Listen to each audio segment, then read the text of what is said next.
Jadi kalau orang berbuat baik dengan kasih, itu nilainya secara semesta gede gitu. Tapi kalau ada orang berbuat baik lagi pilkada, pilpres gitu ya, ngasih-ngasih orang, nggak pakai ini loh, wah di sini banget, kalau gua kasih dia bisa vote berapa. Itu nggak, nilainya kecil banget, meskipun mungkin ada setitik. Tapi kecil karena yang dilihat kasihnya gitu. Ada lagi orang yang berbuat baik untuk, wah ya itu tadi kalau pilpres pilkada kan demi dia, demi ini, demi ego, demi apa kan. Itu orang yang berbuat baik tapi lagi berpaling gitu. Kalau dibilang di Qur'annya, coba buka tuh, surat 3 ayat 39 ayat 65. Surat 39 ayat 65. Surat 39. Jadi 139 ayat 65. Az-Zumar ya. Iya. Ayat 65. Ayat 65. Surat Az-Zumar ayat 65 bunyinya adalah, dan sungguh telah diwahyukan kepadamu dan kepada nabi-nabi yang sebelummu, sungguh jika engkau menyekutukan Allah, niscaya akan hapuslah amalmu dan tentu engkau orang yang merugi, termasuk orang yang merugi. Nah, jadi kalau mempersekutukan Allah dapat apa? Hapus amalnya. Hapus gitu kan? amalnya. Rugi. Ya, atau misalnya surat 2 ayat 262 gitu. Surat 2 Ayat 262. 262. Surat Al-Baqarah ya. Iya. 262.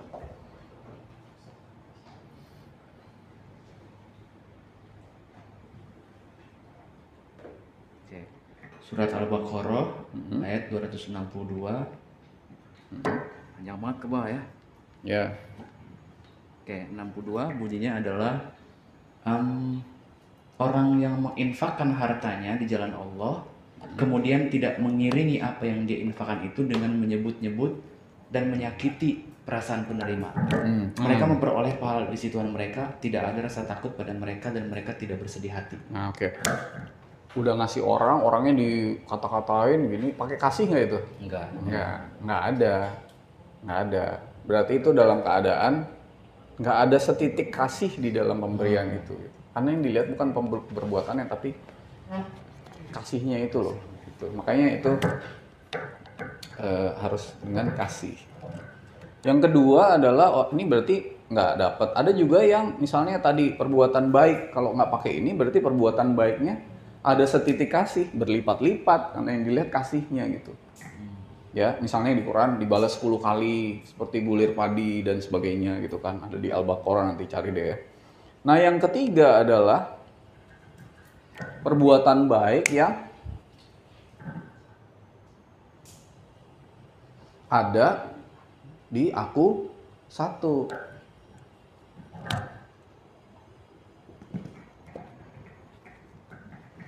Ketika kita berbuat baik tadi dengan misalnya gini, di aku satu atau aku dua.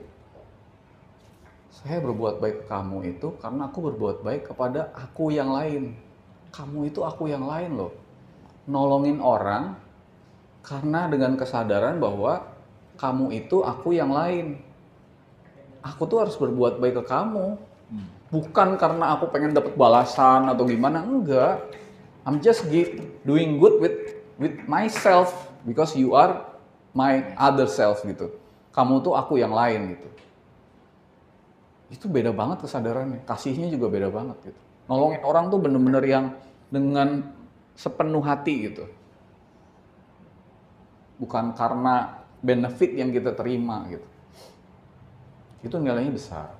Itu berarti berbuat baik udah di aku dua.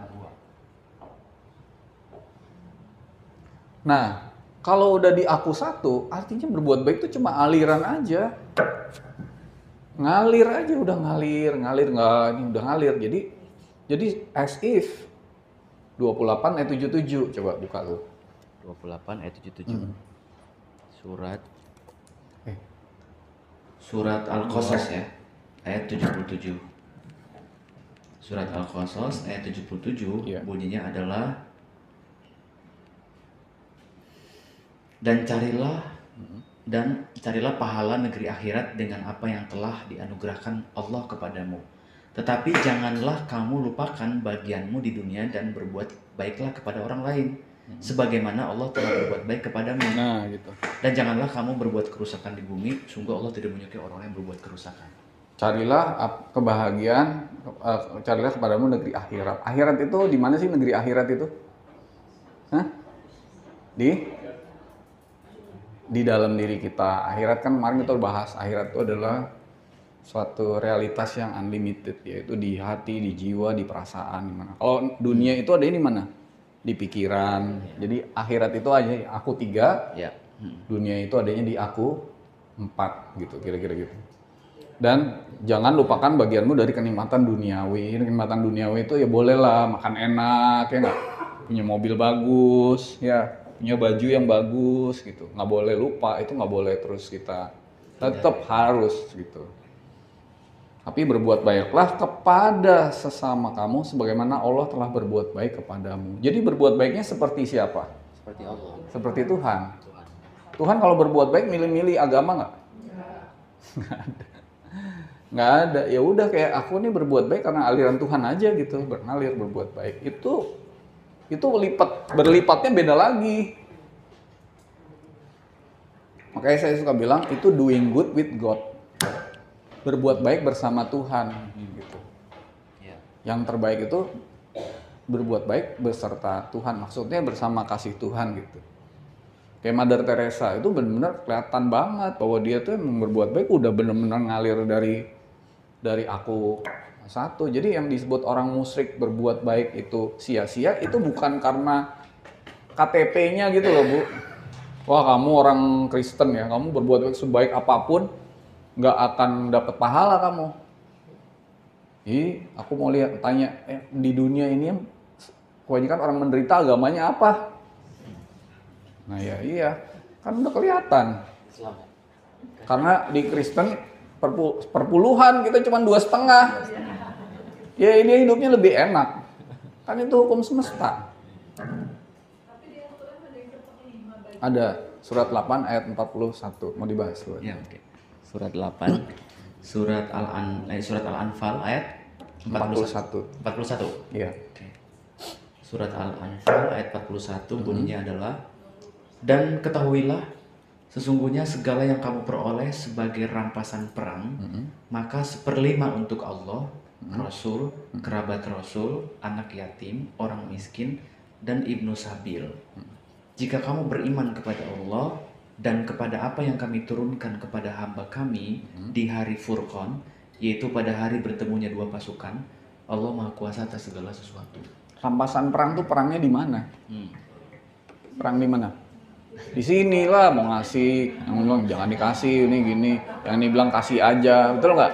Perang nggak itu? Iya, itu Yang menang yang mana? Nah kalau yang menang yang mau ngasih, itu namanya rampasan perang, harus 1/5 untuk Allah. Maksudnya 1/5 untuk Allah itu di mana sih? Hah? aliran. Maksudnya masa 1/5 kasih Allah, maksudnya apa? Nah, surat 9 105 coba buka tuh. Surat 9. Surat At-Taubah Surat 9 105. 105 ya.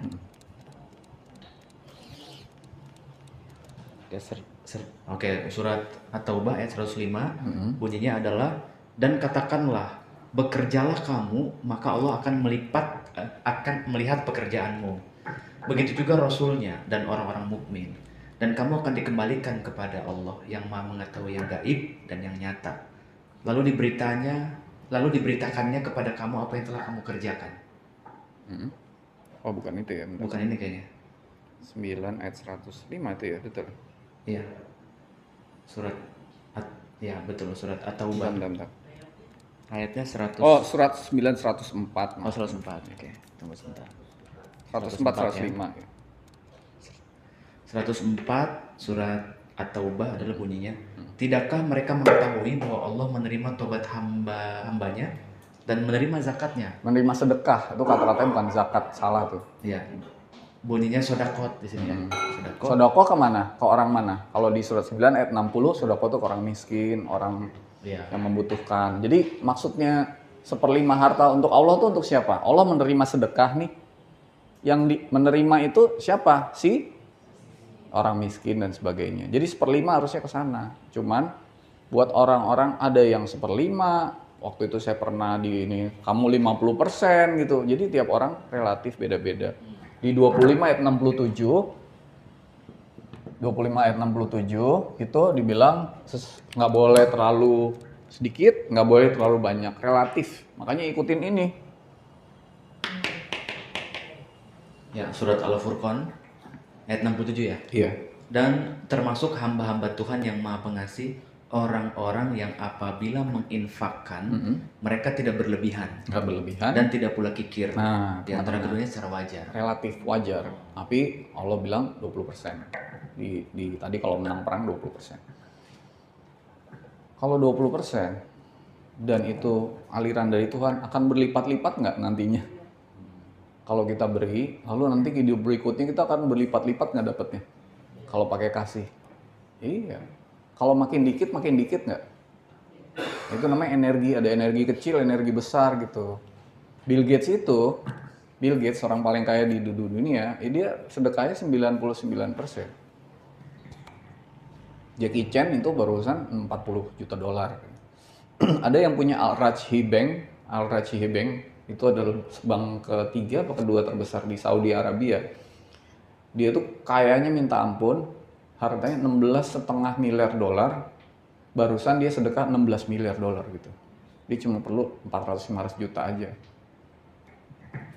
Orang ini jadi orang paling kaya, apakah karena di hidup ini dia jadi pinter, hebat gitu? Atau hidup sebelumnya dia udah begitu? Hah? Ya hidup-hidup sebelumnya ya begitu terus. Jadi dia gitu loh. Agamanya apa? Ada yang Al-Rajhi Bank agama Islam. Bill Gates agamanya apa? Jadi bukan yang dilihat orang musyrik itu musnah amalnya itu bukan karena KTP-nya atau perbuatannya, tetapi karena sikap hatinya gitu. Nggak pakai kasih sama sekali misalnya. Jadi ada yang berlipat-lipat, ada yang biasa, ada yang sama sekali enggak gitu, kira-kira gitu. Tapi kalau ada kebajikan setitik pasti ada kasih. Makanya saya bilang di sini kalau keburukan ada kasih enggak? Enggak. Makanya dibalasnya setimpal. Kalau yang ini enggak. Kasih itu energi yang besar sekali gitu. Dan kasih yang terbesar, energi yang terbesar adalah yang terhubung dengan aku satu. Oke. Nah, sekarang kita loncat. Kalau ibu bapak sekarang sudah pulang ke aku satu, di mana semua perbuatannya adalah perbuatan Tuhan, semua pengalamannya adalah pengalaman Tuhan melalui aku, maka yang berbuat itu siapa sebenarnya? Hah? Aku berbuat nggak? Aku ngapain? Menyaksikan. Sampai merinding saya. Kalau yang berbuat Tuhan, aku ada pulang ke aku satu. Semua yang berbuat Tuhan, aku hanya menyaksikan. Aku tidak melakukan. Maka ada karmanya nggak? Nggak ada. Nggak ada. Jadi bisa nggak kita terbebas dari hukum karma selama kita hidup? Bisa. Bisa. Kalau yang melakukannya adalah aku satu. Itu maksud Allah tuh gitu loh. Kamu nggak terbebas kamu dari hukum. Aku yang melakukan semua gitu. Ya. Kalaupun kamu berperang, kamu membunuh orang katanya di surat 9, itu aku yang membunuh gitu. Kan gini. Kita diajarin kasih sayang kata sahabat Nabi. Kita harus berbuat baik sama orang. Kita harus menolong, harus compassion. Tetapi ada orang yang lagi nyerang kampung kita nih. Kita harus perang nih. Gimana gue harus membunuh? Ya kan? Ketika berperang. Ya hanya kan Nabi Muhammad kan. Gimana? Karmanya kan gede membunuh itu. Lalu ayat Quran di surat 9 mengatakan, kalau kamu memenggal itu bukan kamu, aku yang melakukan gitu loh. Jadi membunuh itu kalau dalam peperangan ada karmanya nggak? Nggak ada. Makanya relatif. Kamu memenggal, kamu memotong, aku yang sedang melakukannya karena kamu lagi terdesak gitu. Kita kalau lagi terdesak bela diri gitu ya, Tuhan mengatakan ini udah lakukan gitu. Nggak ada karmanya itu. Nah, Tuhan yang melakukan kita terdesak gitu misalnya. Jadi perbuatan baik dan buruk saya tadi bilang relatif. Iya. Nih. Nabi Khidir ngebunuh anak kecil relatif gitu. Relatif. Nggak bisa kita pakai satu ukuran yang sama untuk setiap orang dan setiap keadaan gitu kira-kira. Tapi ini. Nah, kalau aku yang melakukan, aku satu yang melakukan, balasannya berlipat-lipat banget nggak? Yang ngalamin balasannya siapa? Ya kita dan sesama gitu. Gitu. Jadi bisa tak melakukan hal yang sama tapi balasannya berlipat-lipat luar biasa gitu. Bisa karena yang dinilai bukan perbuatan tapi kasihnya. Ya. Nah, lalu dia mengalami surga dan neraka. Kalau udah mengalami gini, realitas buah karma matang, bisa dihindarin nggak ini? Kejadian ini bisa dihindarin nggak? Kan udah kejadian. Nggak bisa. Kamu mau doakan 70 kali di surat 9 ayat 75. Tetap aja kejadian gitu. Nggak bisa dihindarin lagi, nggak bisa. Kalau udah kejadian, gimana? Sampai karmanya matang ya. Iya, kalau udah matang buah karmanya. Makanya sebelum matang harus apa? Nah, tobat gitu. Waktu di proses ini tobat.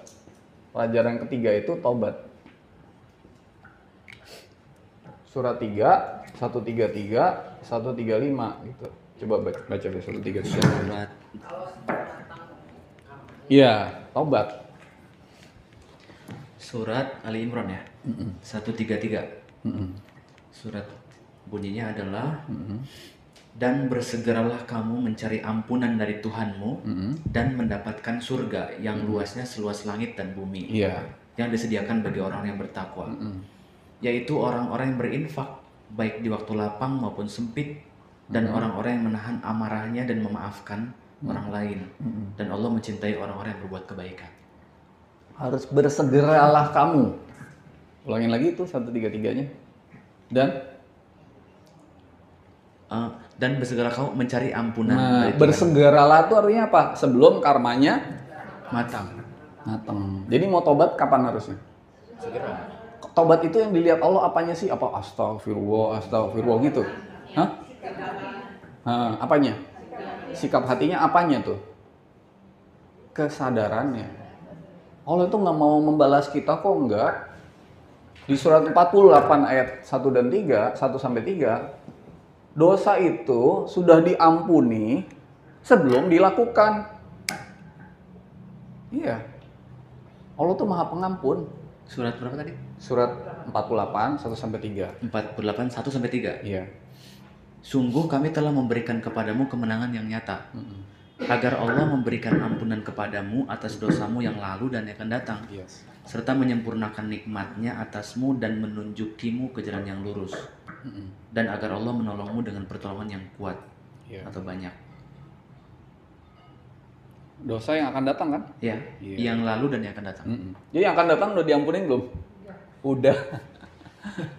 udah diampunin. Dilihat nggak dosanya kecil atau besar? Nggak ada. Kalau seluruh manusia itu seperti Hitler, semuanya tetap diampunin kok gitu. Karena yang dilihat Allah tuh adalah sadar nggak gitu.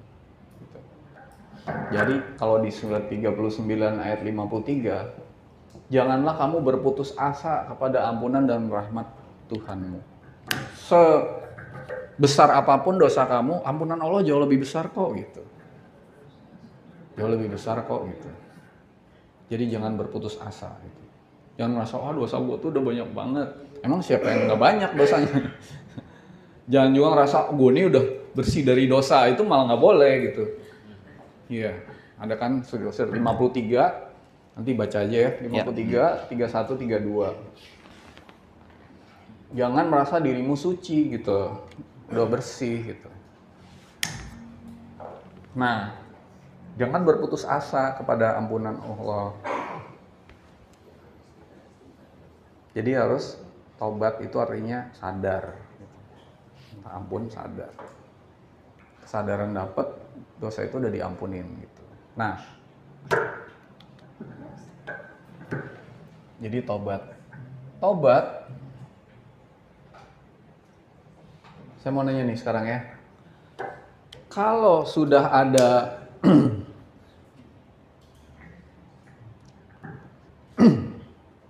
setitik karma buruk yang dilakukan dan terekam, bisa nggak karma itu hilang dengan tobat? Nggak bisa. Karma itu nggak pernah hilang. Jadi tobat tuh ngapain sebenarnya? Nah, tobat itu adalah satu, sadar. Ya mohon ampun ya. Mohon ampun. Dua, sadar. Ketiga, itu energi dinaikin. Gitu. Sehingga kalau nanti harus merasakan dosa dan merasakan neraka, nggak terlalu berasa gitu. Seharusnya kamu ini ketabrak truk. Tapi karena energimu besar, kamu udah sadar dan energi mohon ampun gitu, maka kamu kayak keserempet Gojek aja gitu. Gitu. Lecet dikit gitu loh. Tetap dibalas tetap, nggak mungkin hilang. Jadi kayak gini loh, satu botol tinta ini, kalau saya kasih air satu kolam renang, tinta ini hilang nggak? Enggak, tapi jadi nggak kelihatan gitu. Hilang mah enggak gitu, nggak kelihatan. Tapi kalau ininya satu botol tinta, airnya juga cuma sebotol, ya kelihatan banget gitu. Jadi salah satu ciri tobat harus berbuat baik. Surat 2 168 misalnya. Berbuat baik, mengajarkan orang, aku udah ngelakuin ini, kamu jangan ya gitu misalnya. Nggak enak nih ngelakuin ini nih. Gitu. Jadi aku jelasin ini bagian dari tobat saya sebenarnya. Supaya teman-teman di sini nggak ngerasain seperti apa yang pernah aku lakukan, aku rasain gitu. Bagian dari tobat ini gitu. Kembali pada Tuhan, pada aku satu, bagiannya adalah mengabarkan gitu. Dan berbuat baik gitu. Mengabarkan juga. Tapi Allah sebenarnya nggak menghukum dosa karena kejahilan, karena belum sadar ya. Tapi dikabarkan habis tobat, dikabarkan berbuat baik dan mohon ampun dan meningkatkan energi gitu. Kalau cuman astagfirullahaladzim itu nggak sadar, latah dan energinya nggak naik juga gitu, ya dia tetap akan ngalamin ini gitu ya. Nah, surat 2 271. Ini ayatnya banyak banget nih. Mana ya? Surat 2 271 272 gitu. Nanti Surat baca sendiri ya. Ya, surat Al-Baqarah ya. Nih ada nih. Dosa menghapus sedekah menghapus perbuatan baik, menghapus sebagian dari dosa. Maksudnya bukan dihapus, dinetralkan gitu. Nggak mungkin terhapus gitu. Atau di 4 114.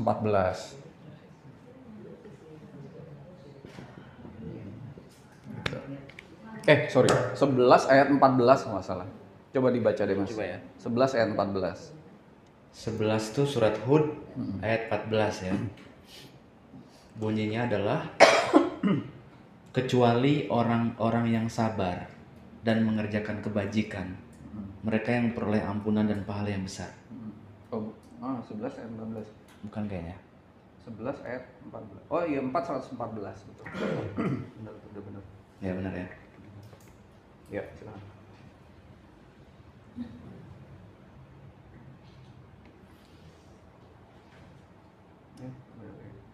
11 ayat 14 atau berapa ya? Aku lupa tuh ayatnya, bentar ya, nanti Ya, mungkin 11 itu surat Hud kan ya? Iya ya, Ayat bukan yang ini. Nah, oke. Hapusan mana? Oke, nah sekarang kalau udah mengalami realitas harus apa? Sabar. Sabar. Ini pelajaran kelima. Sabarlah, nggak bisa, itu nggak bisa dihindarin. Gitu. Sabar. Sabar itu harus pakai pengetahuan. Gitu.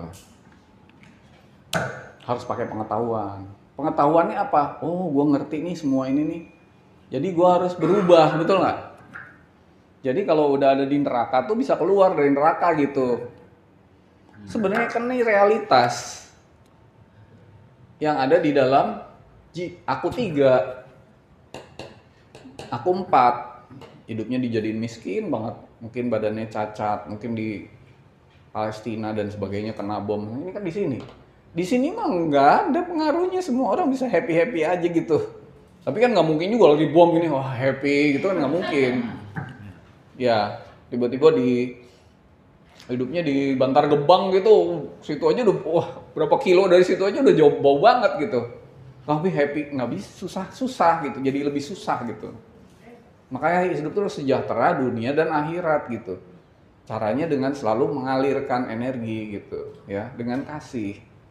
Jadi kita tuh nggak bisa juga gitu loh, cuman di ininya bahagia enak. Sebenarnya sih bisa aja, tapi susah gitu loh, jadi susah gitu. Jadi harus sabar dengan pengetahuan. Sabar dengan pengetahuan apa? Ya sadar dan membuat energi menjadi tinggi dengan berubah gitu.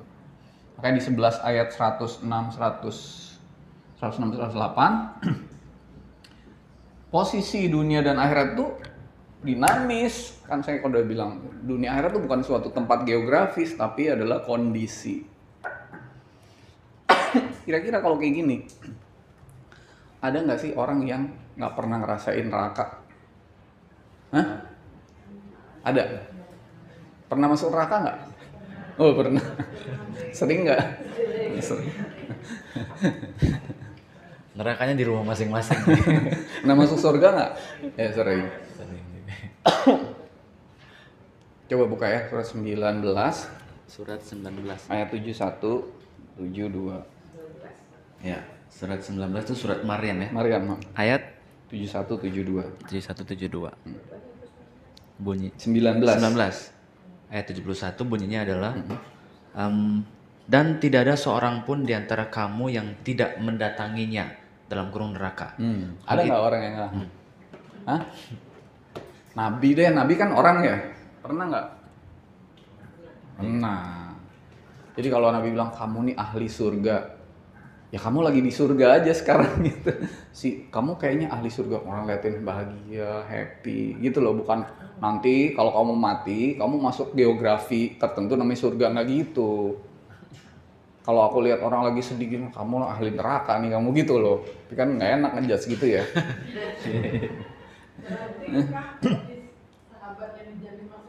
Nah ya, bukan dijanjiin udah masuk surga dia. Sudah, tapi surganya yang mana dulu? Kan itu hari-hari kita bisa pindah-pindah terus. Bisa nggak masuk neraka abadi? Kholidina fiha abada, kata gitu kan? Saya udah jelasin kemarin, abadi itu ada eternal, ada forever. Apa bedanya eternal sama forever?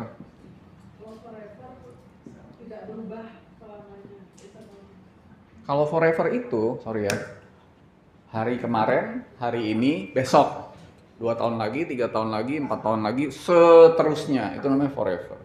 Kalau eternal, everything is becoming right now. Karena di situ nggak ada dimensi ruang, waktu, dan tempat, itu kan akhirat. Jadi perasaan saya hari ini, saat ini, nggak ada kemarin, nggak ada besok, itu menderita, itu adalah neraka abadi. bukan nggak bisa berubah, bukan. Di surat 11 ayat 106, 108 bisa kok kamu pindah. Gitu, tergantung kamu aja. Sadar apa enggak gitu. Bisa nggak di surga yang abadi? Ya bisa. Everything is becoming right now. Happy terus. Bahagia, tentram, tenang, damai, regardless of realitas yang terjadi misalnya. Gitu. Bisa nggak lebih tinggi lagi? Kita udah bahas kemarin, ada Al-A'raf, yaitu di aku satu. Yang nggak ada emosi apa-apa. Udah di situ aja terus. Gitu. Bisa nggak dari Al-A'raf turun lagi ke surga, ke neraka? Ya bisa juga. Ini dinamis banget gitu loh. Jadi ada nggak orang yang nggak masuk neraka? Kan ada, mudah-mudahan nanti aku mati nggak masuk neraka ya. Ya loh, tiap hari juga masuk gitu. Ya. Jadi nggak serem gitu loh. Jadi kita tuh hidup tuh nggak serem. Hari-hari udah gue rasain gitu. Makanya mati jangan waktu di neraka gitu. Pas mati dek itu udah lagi di surga gitu. Kemanapun kita berada, bukan surga yang Geografis. Bukan kita yang mendekat ke surga, tapi surga yang mendekat kepada kita. Sehingga dimanapun kita berada, kita berasa di surga gitu. Benar nggak? Kalau kita mendekati surga, berarti surganya ada di sana. Tempat. Tapi kalau surga yang mendekati kita, dimanapun aku berada, dimanapun baiti jannati. Kata Nabi Muhammad kan, baiti jannati. Rumahku adalah surgaku. Benar nggak? Salah. Baiti itu adanya di mana? Hati. Qalbu mukmin baitullah. Rumah yang sebenarnya rumah adalah di hati. Mau keluar rumah, mau kemana, baiti jannati. Bukan kalau sampai rumah baiti, keluar rumah neraka gitu. Enggak, maksudnya bukan gitu ya. Di sini bedanya home sama house apa? Home sama house. Bedanya? Home sama house. Hah? House itu bangunan. Home is where your heart is. Gitu. Jadi baiti jannati, rumahku adalah hatiku gitu. Yang selalu menjadi bait Allah gitu. Makanya ada pembicaraan Rumi kan waktu ditanya, tok siapa kamu gitu kan, udah pernah denger ya? Iya. Nah ya, ada Pak Jabir kan di sini. Iya. Pasti udah buka Rumi udah banyak. Aku belum pernah denger sih, belum pernah ketemu juga. Oke, nah sabar itu harus sadar dan berpengetahuan. Kalau enggak kita ada di siklus yang berulang, di neraka terus nggak keluar, di surga terus nggak keluar. Harusnya kita naik gitu.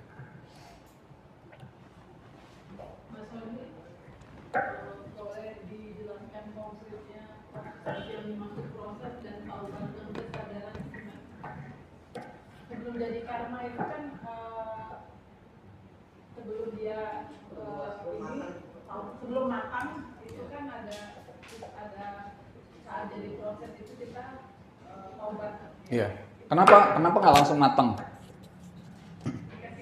Iya, dikasih kesempatan, manfaatin kesempatan dengan sebaik-baiknya, dengan cara tahu, sadar. Kan tadi saya bilang, Tuhan itu nggak mau menghukum kok, dia cuma pengen kita sadar. Kadang-kadang orang itu harus dikasih kekurangan, dikasih sesuatu supaya dia belajar. Kalau semua dikasih, kayak rezeki di Quran di surat berapa tuh? Rezeki itu kalau dikasih sesuai ukuran gitu. Kalau dikasih berlebihan orang tuh nggak pernah belajar. Makanya di Al-Baqarah 204 apa ya. Bahwa kamu dikasih kekurangan segala macam itu supaya kamu belajar gitu. Belajar itu berproses gitu, ada prosesnya. Dan ada waktunya gitu. Ada waktunya. Sehingga nanti karma itu akan terjadi pada saat yang tepat, orang yang tepat, kondisi keadaan yang tepat, di waktu yang tepat.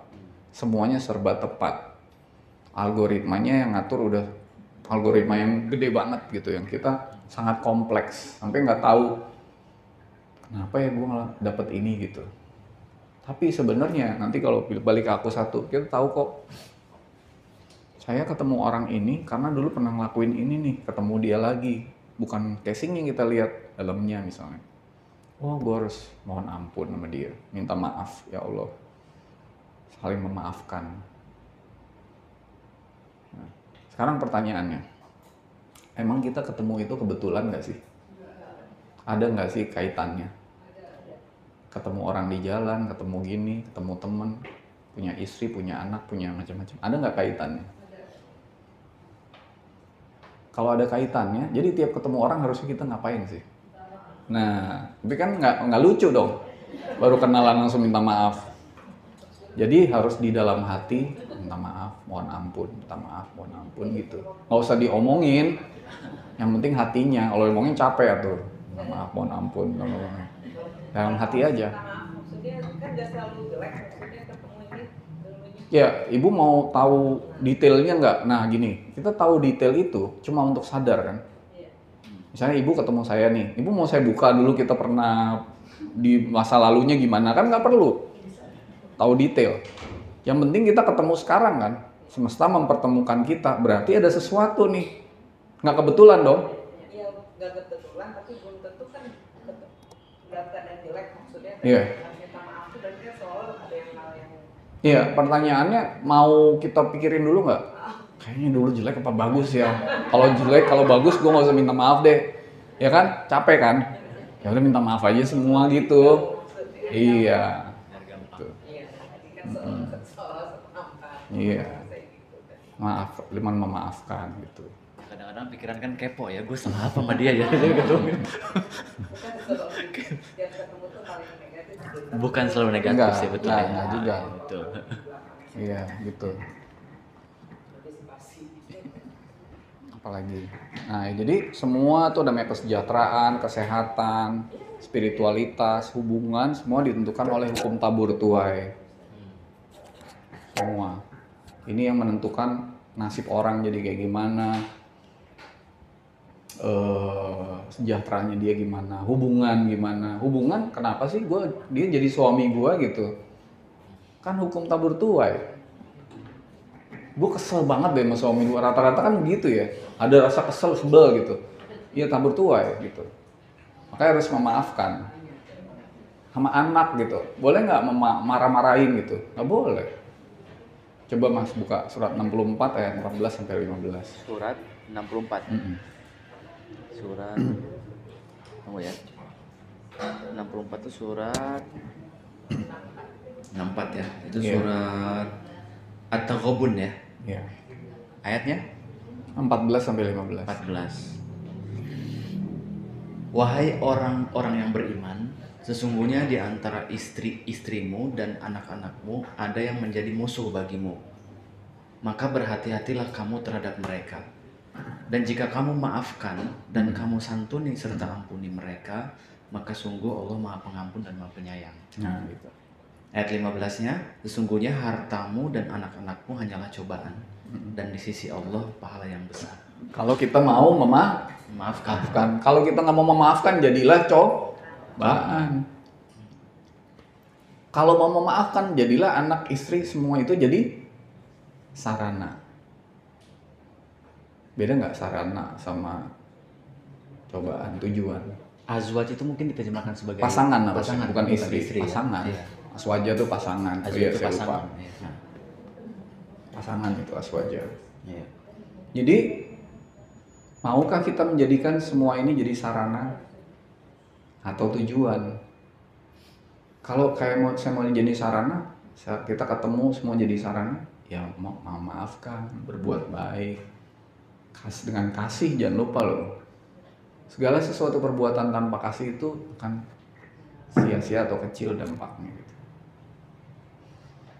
Nah ini siklus terus gini, keputusan, kejadian, keputusan, melakukannya gimana, lalu karma atau dharma, proses, matang, dan sebagainya sampai akhirnya kita masuk ke sini. Sampai apa? Sampai kita pulang kembali ke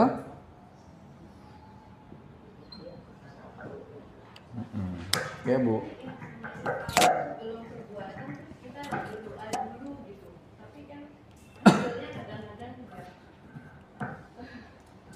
doa ya, sedikit ya mengenai doa ya. Ya, ya. Bu, Allah Maha tahu nggak? Maha tahu. Sebelum ibu berdoa, Allah udah tahu nggak doa ibu? Hah? Udah tahu. Lalu kenapa harus berdoa? Kan udah tahu.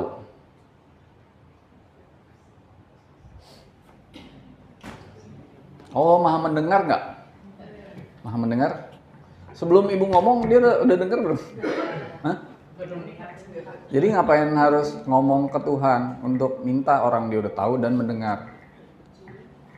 Ayo.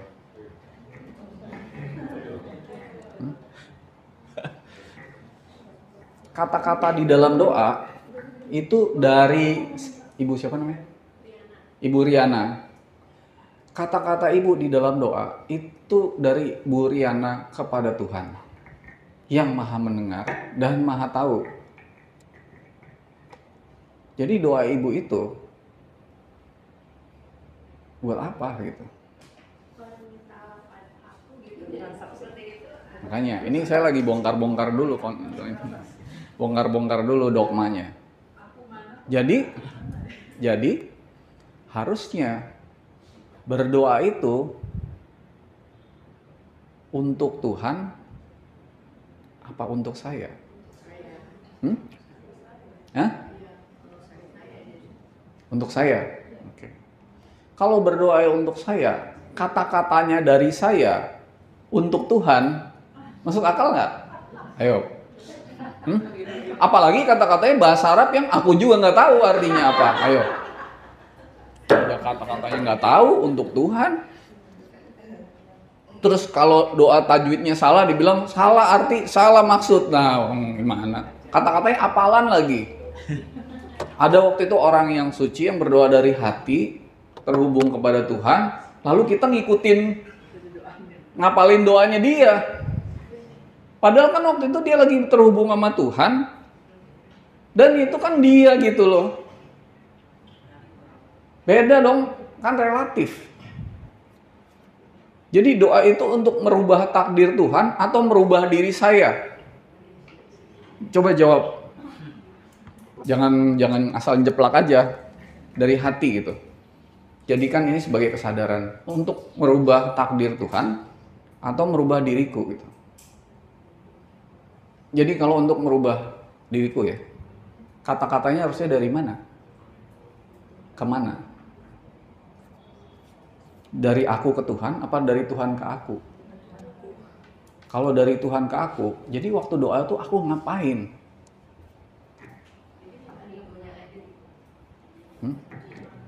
Nah, jadi kalau kayak gitu doanya adalah ya itu kalau udah di aku satu kun fayakun. Doanya adalah ya Allah, kupasrahkan seluruh hati, seluruh jiwa, seluruh pikiran, kan doa bisa dari pikiran kan. Seluruh pikiran, seluruh jiwa, seluruh hatiku, hati nuraniku semua kupasrahkan kepadamu untuk engkau pergunakan mulutku segala macam ini untuk engkau pergunakan ya, kata-kata nggak penting nanti tapi ini konsep ya ini untuk engkau pergunakan engkau tuh aku satu untuk berdoa kepadamu untuk merubah diriku gitu. Mana yang harus dirubah dalam diriku ya Allah gitu. Nanti kata-katanya keluar tapi bukan dari kita. Untuk merubah kita, bukan minta takdir Allah berubah. Ya Allah jangan gini dong, jangan gitu dong, betul nggak? Ya. Nah, jadi untuk melakukan perbuatan, ada orang yang gini. Saya berusaha jadi orang yang ikhlas dan kasih. Ada orang yang, aku itu nggak bisa ikhlas dan kasih. Jadi aku minta pertolongan Tuhan, untuk menunjukkan gimana sih cara berbuat baik yang ikhlas dan kasih itu. Yang mana yang lebih benar? Yang pertama apa kedua? Kedua. Apapun yang terbaik dari Tuhan 4 ayat 79 gitu. Ya. Jadi berdoanya gitu. Kata-kata nggak penting, yang penting ngerti, paham, sadar. Ah ini gini, ah gimana nih Allah gini, ini gimana sih? harusnya gimana sih gitu. Rubahlah diriku untuk berbuat baik sesuai dengan apa yang kau kehendaki gitu. Beramal soleh gitu. Gitu.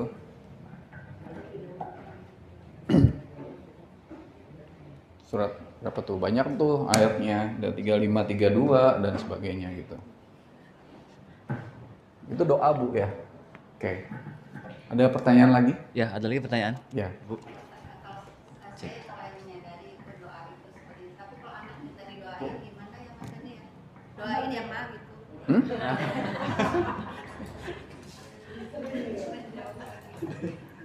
Ya tiap orang tuh punya kesadaran beda-beda ya. Kita kadang-kadang ngomong sama anak kecil, sama anak yang dewasa. Saya anggap ibu-ibu semua di sini udah dewasa. Makanya saya ngomongnya begitu. Kalau yang enggak ya, saya pernah umroh gitu sama temen. Sampai di depan Ka'bah dia ngeluarin set gitu. Si Ina, si Inu, si Ina, si Inu, si Ina, Inu. Gua bilang, lu ngapain lu?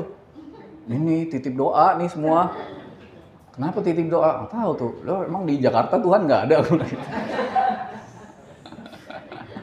Ya kesadarannya masih di situ. Kan gue bercanda dong. Di Jakarta Tuhan nggak ada ya, gue bilang gitu. Kenapa lo di sini dititipin doa gitu? Jadi orang jadi nggak percaya diri, minta doa ke orang suci, orang mana. Padahal hubungan kita sama Tuhan tuh semua sama. Nggak ada yang lebih jauh, nggak ada yang lebih dekat, semua di dalam Tuhan. Tapi kesadaran-kesadaran seperti itu yang harus nunggu kiai, ustadz, habib segala minta doa segala macam tuh, kita jadi jauh gitu dari Tuhan. Harus ke Arab dulu, bener nggak? Makanya ini nanti bentar lagi saya mau keluarin 3 fakir judulnya Kiamat. Kita hancurin semua konsep-konsep itu gitu.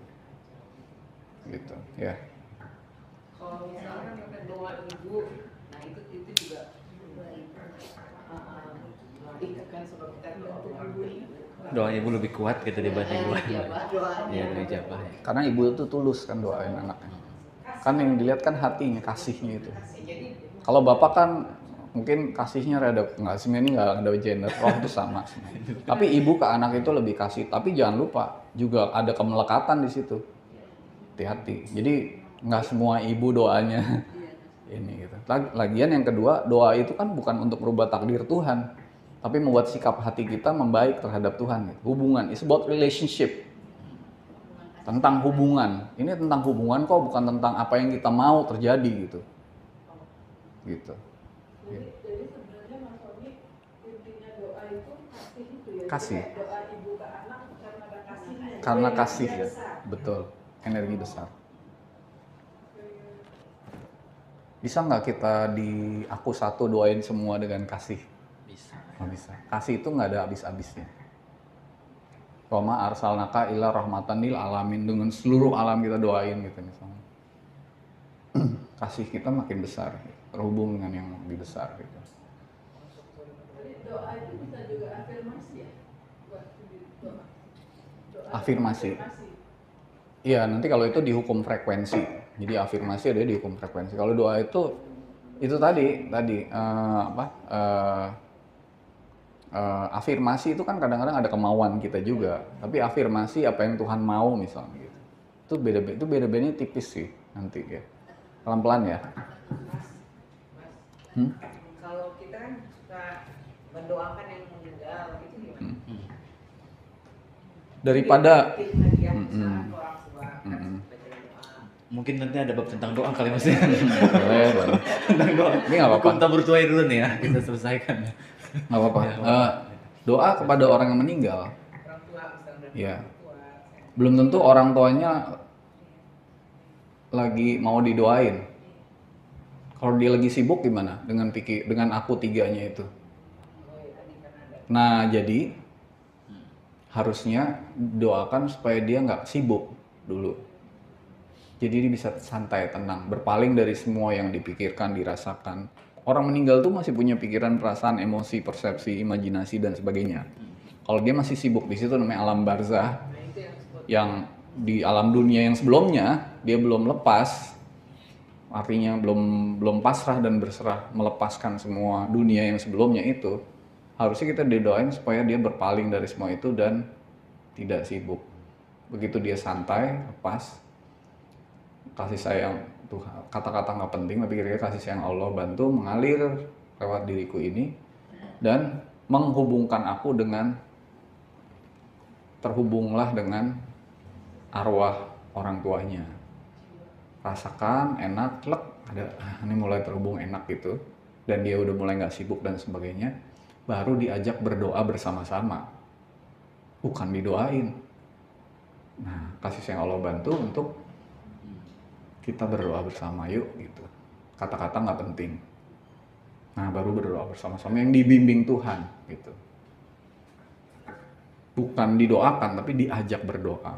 Kalau saya misalnya takziah gitu ya, orang yang baru meninggal, pasti saya duduk sama dan mengajak dia berdoa bersama gitu. Yuk kita berdoa sama-sama yuk gitu. Biasanya berubah dibandingin kita doain dia. Kalau dia lagi berpaling gimana? Ikhlas misalnya. Gitu. Nah, tadi kan dibilang kalau perbuatan nggak pakai kasih, perbuatan itu nggak pakai kasih, maka nggak ada ini ya, nggak ada efeknya. Makanya Tuhan tunggu gitu loh. Tuhan tunggu sampai kamu itu berpaling dari semua pikiran, perasaan ini dan kembali, dan kemudian kita baru berbuat dengan baik-baiknya. Jadi ini kenapa sih pakai kasih dan ada hukum tabur tuai? Nah, hukum. Jadi di atas semua hukum semesta ada namanya kasih gitu loh. Kasih itu jauh lebih gede dari semua hukum yang 20 itu gitu. Kasih Tuhan yang berkelimpahan yang ada di aku 2 dan aku 1 gitu. Kira-kira gitu mungkin. Ada lagi mungkin itu kali. Silahkan Bu. Ya, oke. Kita baru ngomongin satu hukum Semesta. hukum semesta yang diciptakan Allah sebagai sistem yang otomatis kan, supaya kita bisa menjalani kehidupan ini masing-masing gitu. Apa yang diceritakan tadi hukum semesta, semua hukum semesta ini kan berlaku kepada kita masing-masing dalam menjalani hidup ini kan. Nggak ada yang terbebas dari hukum ini, nggak ada. Ya, nah mungkin kalau aku bicara tentang diriku sendiri ya aku fokus kepada semua hukum ini agar aku bisa menjalaninya dengan baik. Ya. Tapi pada saat sekarang kita di jagat ini, di dunia ini sedang bersama-sama begitu.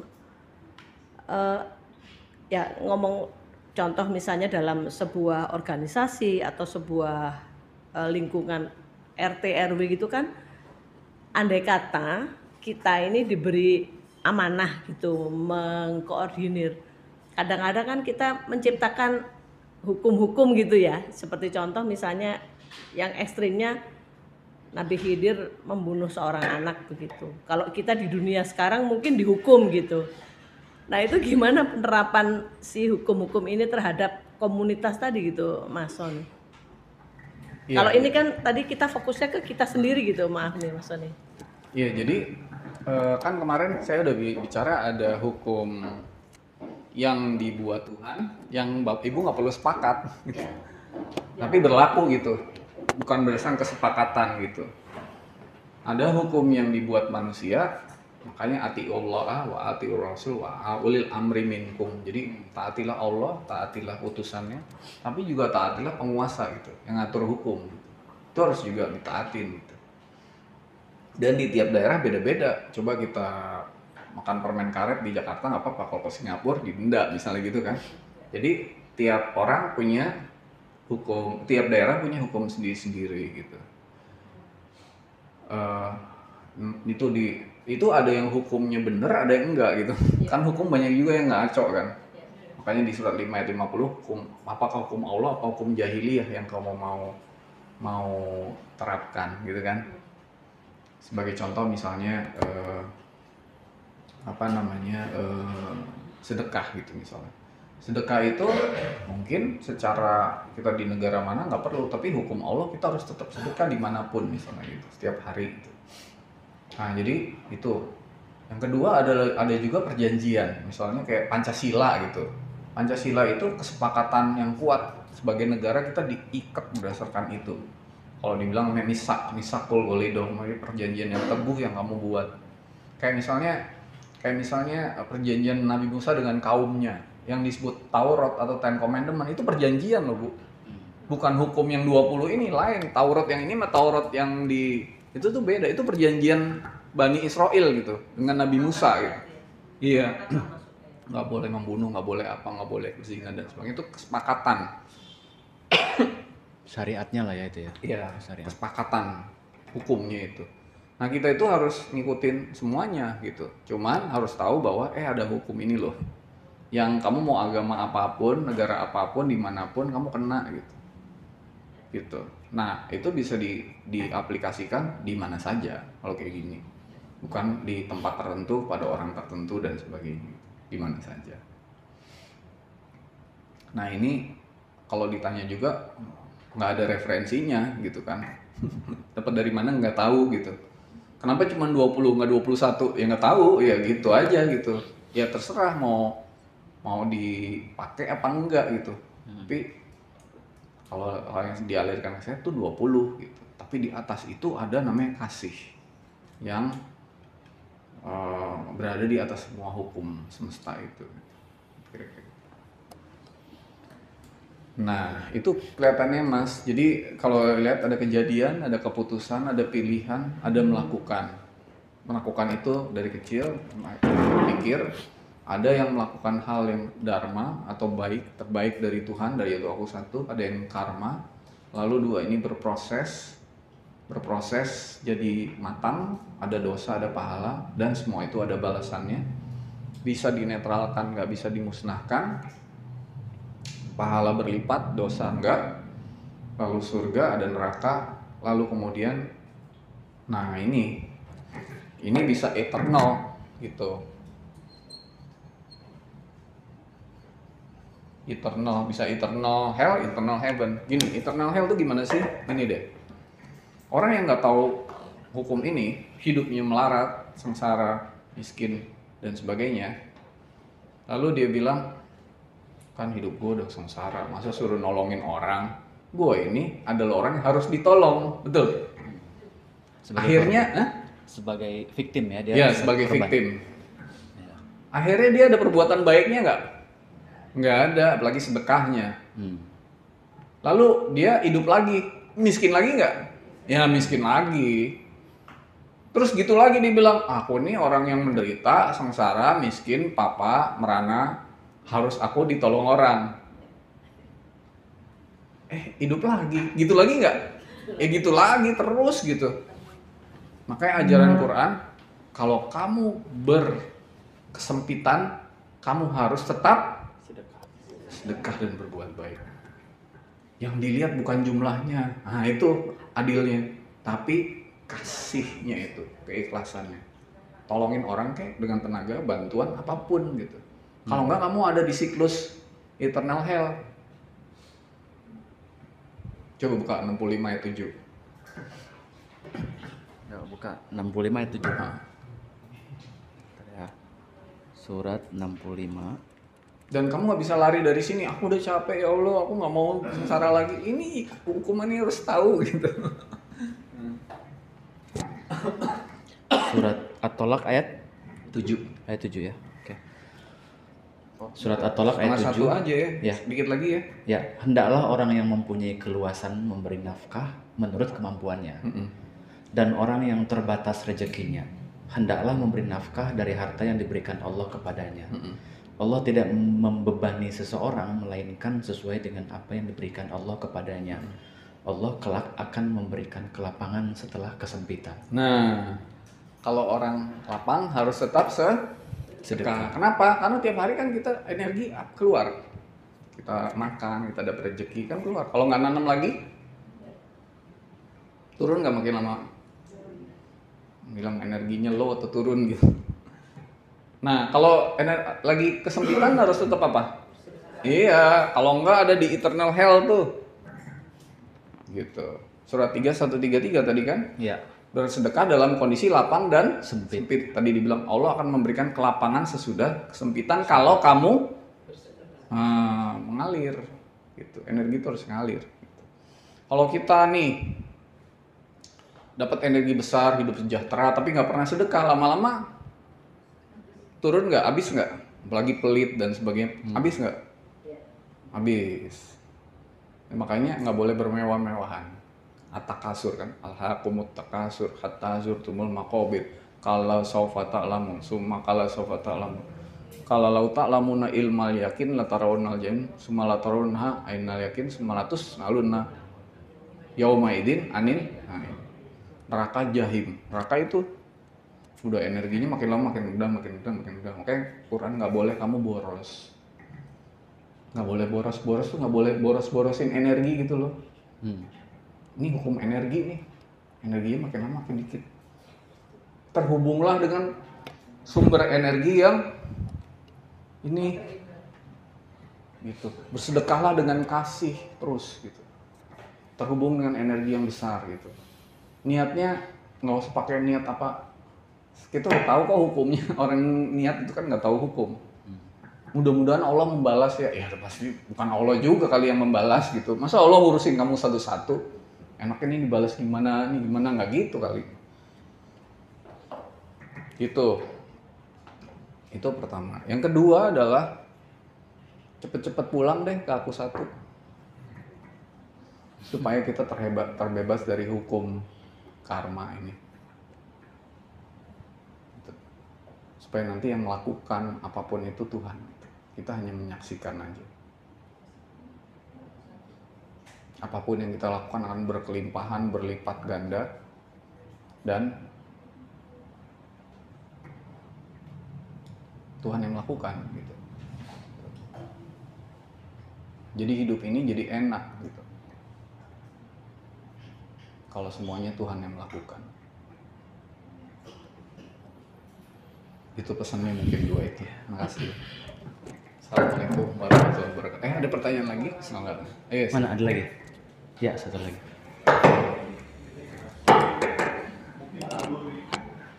Kejadian keputusan pilihan melakukan ini mungkin yang biasa kita hadapi dalam kehidupan sehari-hari.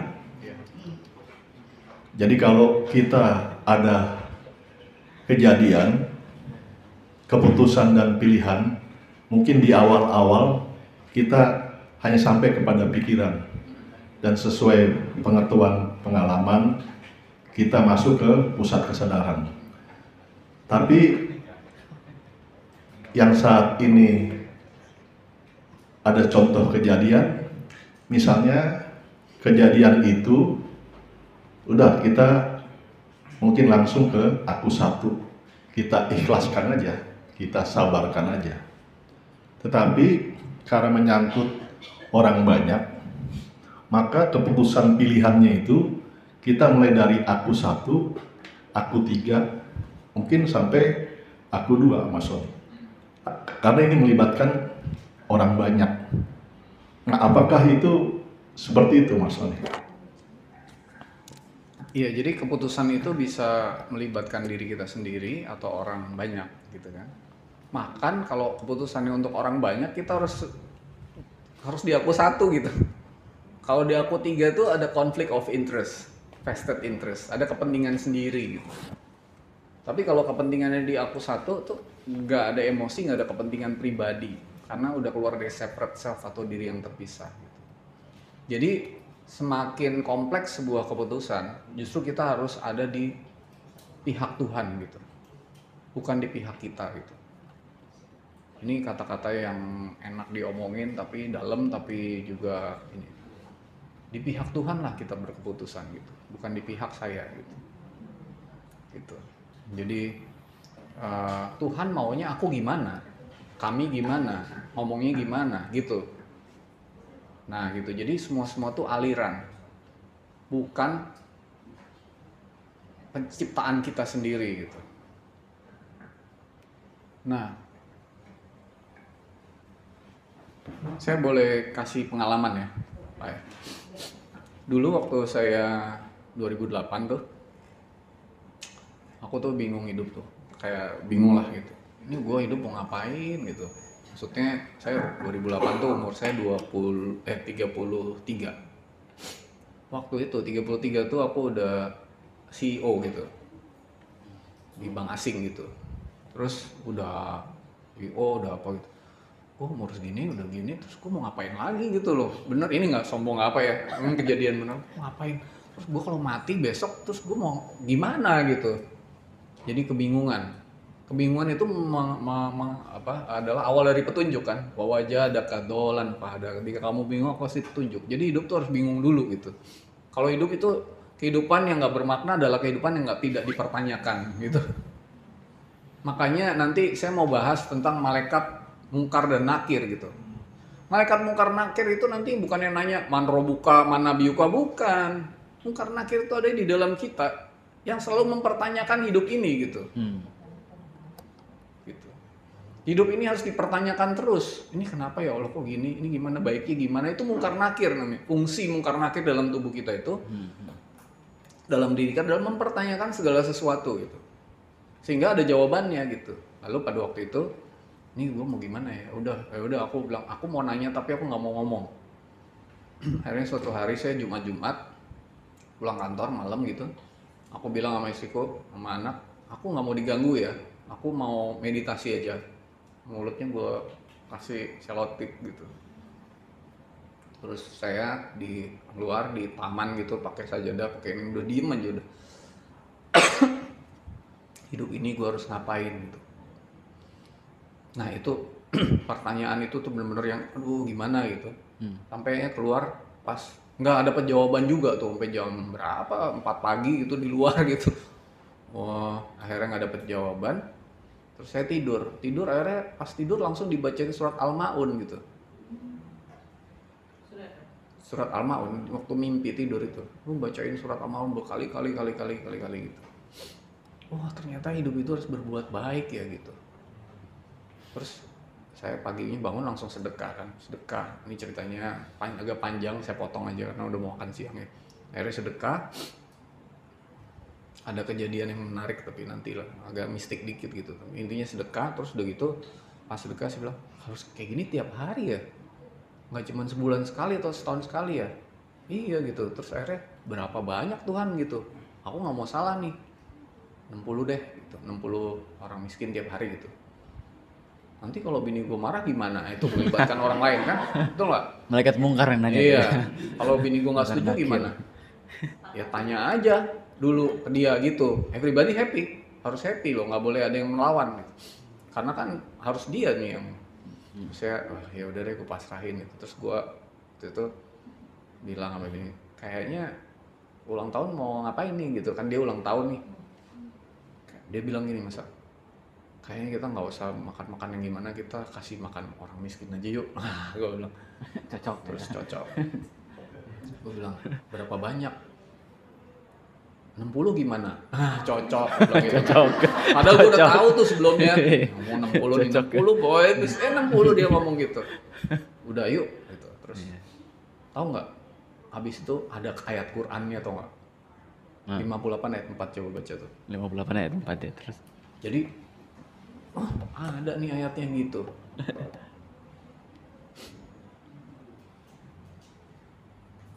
Terus aja dulu, nggak apa-apa. Iya, 58. Nah, terus udah gitu. Udah nih. Tadi lupa. 58 ayat 4 ya. Udah nih ceritanya.